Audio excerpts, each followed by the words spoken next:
Today is the day on the morning show as we put the spotlight on Riverdale schools this month and talk about all the great things that are going on and have gone on in the past school year. Joining me is Riverdale Schools District Administrator Jeff Campbell, who looks a little well-rested here today, now that school is out. Yeah, I guess, you can say that. I think we have a little bit more time to focus on those things that you kept putting on your list during the school year that you just didn't have the opportunity to get to at that time. But, we're right into that work and getting ourselves ready here for the end of the year and then end of our kind of fiscal year here and then starting up with July 1 and getting ready for the next school year. The hallways are quiet. That doesn't happen all that often, except for a couple months, does it? It is. It's kind of a different feeling. It's a lot of things wrapping up.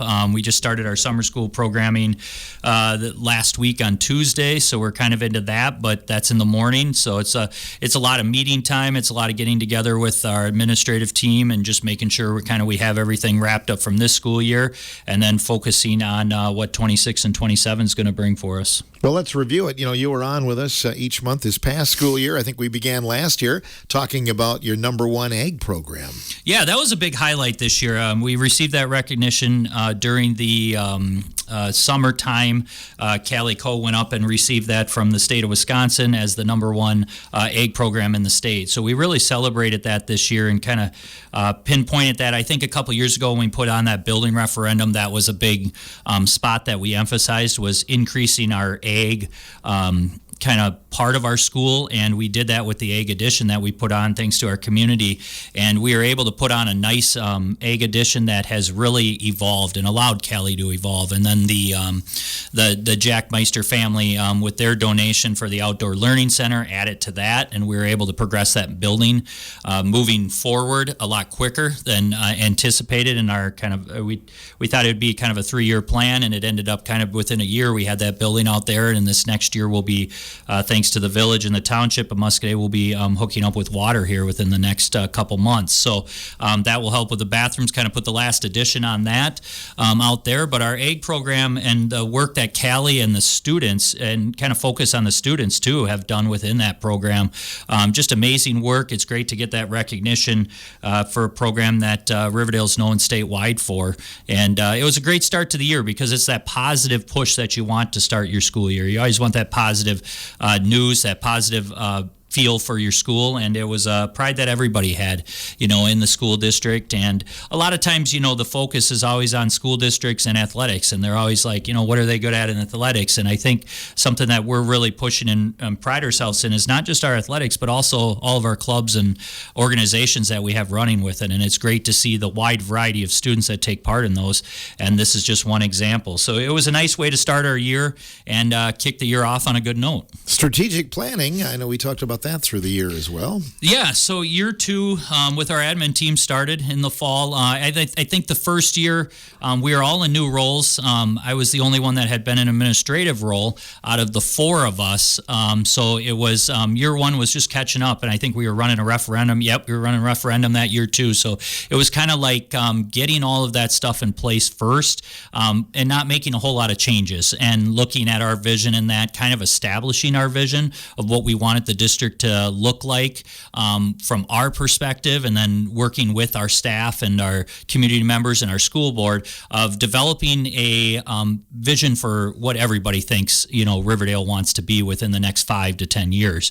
And so I think that first year was just a year of putting those things in place, getting those things together, getting comfortable with our team, and having our team kind of know, because 2 of the 4 of us had been in the district for quite a while, for about 10 plus years, but getting Sarah Pleckelman into the elementary and kind of understanding that role when she had been a high school teacher her whole time, and then inviting in Stacy Sadinsky and Sarah Gruen from outside the district and getting their ideas and their experiences from other places, which is very valuable. We're always learning from a lot of other places and working, and networking with other districts of what's working for them, and it was nice to get their perspectives in there, an outside perspective in. So it took a year for us to kind of get that vision laid out and get comfortable with each other and know what we wanted to achieve. And, we started the strategic planning process during year 1, and that rolled into implementing it here year two of our time together. But this past year, we've implemented a lot of that, and we just reviewed our goals of where we were with what we set at the beginning of the year, and we've accomplished a lot of things or made progress to those. The one thing with a strategic plan is you go in and it's not like 1 year and you're done, and then you set a whole new set of goals. Some of these are working goals throughout, so it just keeps our focus on what we want. So when we're making decisions at the school board level, I'll do a presentation in July at the school board meeting coming up, just to kind of go over our goals from the year, things that we accomplished, the path we're going for. So when we're making decisions at that level, we're thinking about, okay, 2-3 years down the road, this is why we're doing it, not just to kind of fill a gap now. It's a long-term vision that we have for our district. And, I'm happy to say that, we'll be back as an admin team year 3 together. So that helps a lot. So that vision and that idea of what we want to accomplish can continue on. And we'll take the next step. We'll take into year 2. We'll start that here in July and set those goals, and then meet with our team of staff members, from custodians to cooks to paraprofessionals are all part of that team, along with our teaching staff, administrative, our coaches. They all get together and we review those goals with them. And if they have anything else they would like to see, then we kind of put those things out there. And I'll get the school board input from them at the meeting when I present. So that's kind of the process we're in, year 2 of 5, and then we'll be looking at, probably not before long, as we'll be looking at, more input from the community and everybody else when we're revamping the plan a couple of years from now. So that's a process that isn't easy, but it's a fun process. I enjoy it a lot because it gives me an opportunity to really dive into some of the work that we're doing in the district. You've had a chance to highlight a lot of staff, and I always admire the fact that you have a lot of longevity on that staff. And I'm guessing you and the admin team, that's one of the things that, you don't have to micromanage. These people know how to do their job, and you worry about other things then, basically, right? You sure do. You can see the people I bring in here. I said this is probably the most talking I've done on the morning show, almost combined to the whole thing. But that's great because we like to highlight those people that work with us. And they're tremendous staff. And I think one thing that we keep saying is that, one thing that makes us go at Riverdale is we continue to put things, people do multiple roles. And sometimes we ask people, and we got to be careful. We got to pull stuff back sometimes from certain people. But we ask people to do a lot, and they continue to do it, and they do it at a high level, and we just got to be careful with that too. And sometimes when we give something new on to somebody, we want to restructure something else to somebody else and kind of pull that away so that those people have that time to get on that new initiative. But we do have some longevity on our staff, and we're very happy with that. We tried to a big focus of ours, and even on our strategic planning, was ways to appreciate our staff throughout the year, little things that we can do. We asked for some input. We did a staff survey this year during the February, which is one of the most probably, if you want some truthful opinions, you do a staff survey in February, and that's what we did. And and we're okay with that because we want to lead by that. We want to know the honest input of people, and that has helped us kind of view some of our goal setting for the next year. And it gave us some input and gave us some things that we can work on better in each building too. So we've done some planning there, and I think that input's important. So when we get that input from our staff, we put it to good use. But with the staff that we have, I always said I would put them up against any staff around, and just the work that they put in for the students. We did recognize Judy Makovic for her time. She was through the WRSA, the Rural School Organization, she was the support staff member of the year. She's worked in our district just number of years. I know we had Judy on about a year or so ago talking about her time here, and she's 50 to 60 years in our district, and just a staple in our elementary office. She'll be back again next year, to work with us there. We also were able to get our coaching staff, which is Lynn Terrell, Kelly Schaefer, and Sherry Wilkinson, out on the state scene too. And this wasn't necessarily a recognition for them, but it was because they were selected to present at both the Rural School Alliance Conference on the role that they play in our school, and then also at the state convention, which is an application that you have to go through a process for, and they were picked to present there too, and presented in front of the entire state, of leaders and school board members. And it was a proud moment for me because those three do so much work behind the scenes. They work hands-on with our staff constantly, and I think it's those three are one of the main reasons we have longevity in our staff, because the staff feels like they have somebody they can go to for support and for help and bounce ideas off of very experienced people in the classroom, and they just bring a huge amount of experience to their roles of instructional coaches. So very pleased with them, and they're three people. Sherry's going to take on library media specialist this year. Kelly does a ton of work with our technology, and I'll talk a little bit about, we received, I guess while I'm talking about Lynn, she's going to roll into our DPI literacy coach, which we received a grant this year, along with, in our CEAS, I think Barneveld and Richland Center also received this. And she's going to work closely. It's a DPI funded position for 2 years. And so she'll be open up a little bit more into our classrooms, working in that role. And then that's going to, we're going to have to hire an interventionist to kind of fill that position with the funding from the DPI. Which is all right. We had that before, but we had to cut it around referendum time, so we'll be able to bring back a halftime interventionist, which will help our kids in the reading department. But receiving this grant is going to help us for 2 years, and Lynn's quite an experienced person to kind of lead that for our school district. You had some students get some state recognition, Jeff. Yeah, we sure did. I mean, and I talked about with our state performances, athletics, we had wrestling and powerlifting that were able to compete at the state level this year, along with just finishing up Kaylee Carter in our track season just finished up. But besides that, we had people compete at state in forensics, FBLA, in ag, in music. This year in a number of different categories. So it was a great year. It seems like we always do kind of a walkout ceremony or kind of a send-off ceremony at our high school for any state competitors in anything. And it seemed like there for a while, Mrs. Gruen was doing it constantly, almost every week here and there. So it was great to see a wide variety of kids that participated in those things and were able to do those things. We also got the opportunity, although we didn't participate in them, our facilities, we hosted 3 sectional finals this year.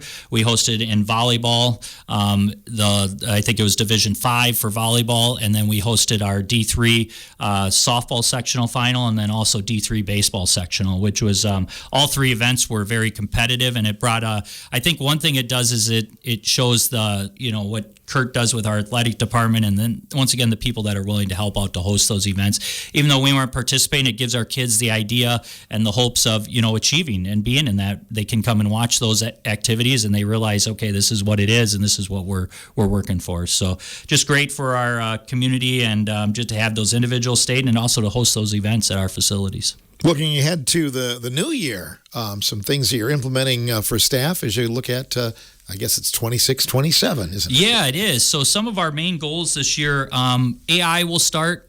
We've kind of adventured around with it a little bit, and we started it a little bit with the kids in our junior high, working with Shay Klicko's done some work in our 7th and 8th grade levels a little bit in our social studies, but we're really going to focus on kind of training the staff this year in areas of AI that they can use in the classroom and ways that they can kind of start to develop with the kids and trying to teach kids. This isn't going away. I know it's a controversial topic. What do we do? Do we use it? We're going to embrace it, but we're going to teach kids the right way to use it. There's a lot of talk out there about, kids are just going to use it to cheat. And if we approach it the right way and we start to teach kids what's out there, we want them prepared to see both sides of it. And the things that can get you in, trouble if you are cheating at the next level or on our level, but also the way of using it productively, because I use it in my work. I know a number of our staff have already started to use it. It does save time. That is one thing it does. That is one positive. So we got to look at the ways that kids can use it, and it's one of those things that a couple years ago, I think people, when it first started, it was kind of on the brink, and you're looking at jobs now that are almost being eliminated because of it, that, kids are like maybe changing their career paths now because of something of AI has kind of taken over an industry. So it's like trying to evolve with it and trying to use it as a tool is kind of our main focus. We'll continue to talk about relationships. That will be a huge one. That's kind of the main driving point behind our vision that we have. We just got to keep building positive relationships with our kids and our staff and building it that way. So those will be big things. We are going to do a safety study. We want to make sure our buildings are safe. We want to make sure we're up to date with the latest that we can to make safety, which is our number one priority within our district. So we'll do a study this year just to see about things that we might have to change in our schools to make them safer. Entryways being one of those, I know, are a hot topic right now, and we got to look at that. We've got a building that was built in 1996 that wasn't necessarily built for what we're facing in education right now. So we'll start the process of looking at that and take that with a couple companies that are able to come in and do those things. And then continue to work on our, strategic plan year 2, and then our kid-centered approach. People understand that when they, are going to work at Riverdale, it's going to be kid-centered. Everything we do is kid-centered. And, some places may say that, but we truly have to believe that, and our staff believes that when they come in, that everything is kid-centered. Anything we talk about, anything we do in our district needs to be centered around our kids, because that's the point of why we're here and why we're in the profession. Yeah, most definitely. Also, looking ahead, have you made some changes for 4K and kindergarten as well? Yeah, we have. This will be year 2 in our 4K. We'll be running the same thing that we did last year, where we broke into 2 kindergarten or 4K sections. So that's going to help us out a little. We're going to kind of see what the data shows us too, and the progress that we're making in those areas.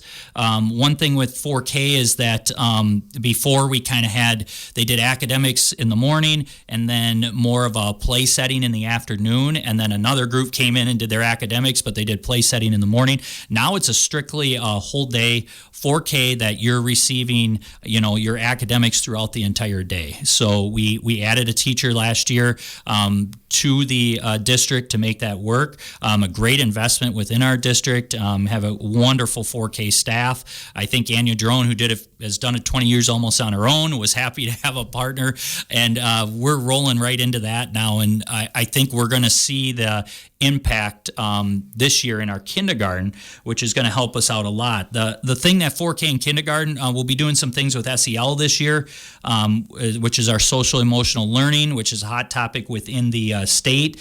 We get funding for some mental health funding.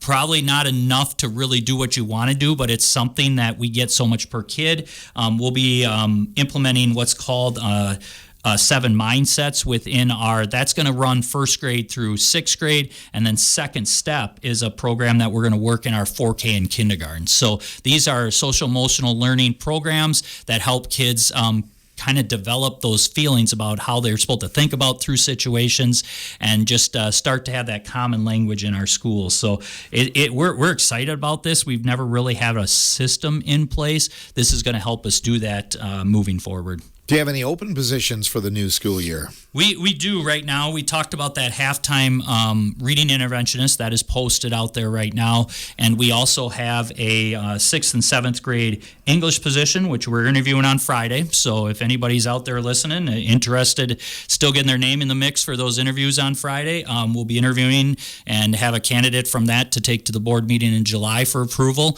So we're looking to hopefully by the July board meeting, knock on wood, as anything else changes, having everything full and ready to go for the school year. So we're pretty excited about that. We've had some great, we've had a couple other open positions, some extracurricular positions that we're looking to fill now. But other than that, we've, as far as teaching staff goes, by July board meeting, we should be full and ready for the school year. That's not bad. I know hiring sometimes is a real challenge for everybody, and it doesn't sound like you're going to be too busy with that this summer then. Not at this time. you always have some surprises as the year goes on, but we've tried. One focus that we're doing within our district is we're really trying to build our own right now, because it's like getting those young kids interested, getting those paraprofessionals that might have an interest in teaching, getting them the resources that they need to try to go back and get their licensure. We're seeing that more and more. It's going to have to come from that. It's going to almost have to come from your area and that, because the numbers just aren't out there what they were coming out of the colleges. So when we put out there, we've had great candidates, we've had great interviews, but you're competing against so many other districts for the same type of positions. So I think it's right now it's building that interest in education, and then trying to get those alumni to come back that and are familiar with, and really driving that way, and then being at least letting them opportunity to be able to compete in an interview with your other applicants. And they have a pride, they have a sense of being here. We've got one alumni in our speech position coming back this year, Addie Bird, that will be a great it seems like she just wasn't out of school too long ago, and here she is coming back to work in that position for us. So we're pretty excited about the people that are going into education from our district and that have an interest of coming back, and also the new people that have applied for it. So we're interested to see these interviews on Friday. We're pretty excited about those. Senator Mark Line was here yesterday, and Representative Novak, and they're still optimistic that maybe the state can get together this summer and approve some sort of bill that would help with special education. And I know that would go back to this past school year. I know you wrap it up in July, but that would be beneficial for all schools, wouldn't it? It really would. And in the past bill, is what it is now. It didn't go through. We were optimistic. We were hoping that it would go through and provide us a little bit additional funding.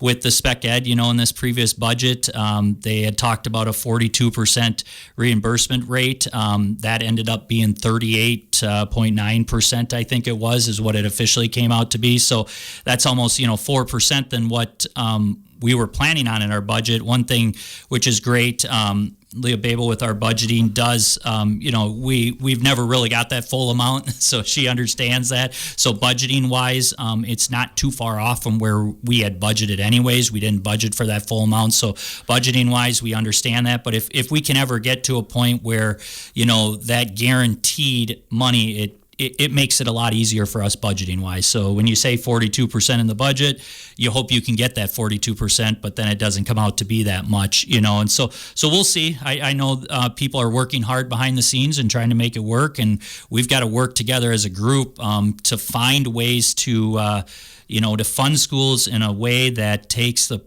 pressure so much off our taxpayers in referendum.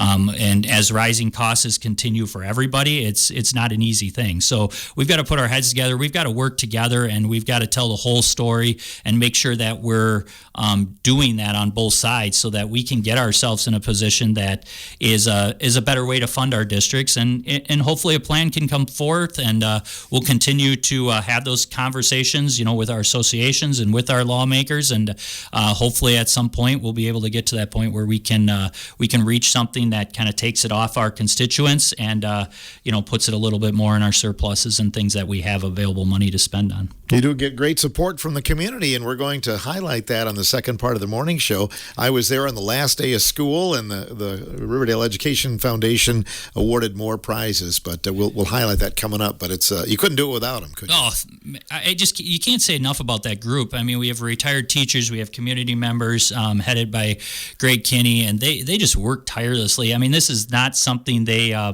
we talk about a family feel there. I mean, they're an example of it. I mean, they are the ones that put forth the time and the effort, and they're doing it all just out of goodwill, and they continue to do it. I think 16 years they've given out awards now. I think it was something about they had raised over $16,000 and gave back over $18,000. I mean, that just goes to show the money they're raising, they're giving back, and it's once again it's kid centered, and we're just focused on what we can give back to the kids. So it's one of my favorite days of the year. I've said that a number of times, just because I think it's a culmination of the hard work of what they've done as a foundation, in appreciation of what our staff does. So I don't know if they get thanked enough. I don't know if you can thank a foundation like that enough, but they're wonderful people that truly have the heart of Riverdale in mind and our kids in mind. Wonderful. So we'll play some highlights of that that we recorded on the last day of school. Jeff, as always, thanks for coming in. The next time we talk, you'll be kind of really focusing on the next year, won't you? You bet. We're looking forward to it. 26-27, just a plug out there. Registration begins August 3rd, so you can mark that on your calendars now. So. All right. Do that. Will do. Thanks, Jeff. You bet. Jeff Campbell, Riverdale School District Administrator, in this portion of the morning show.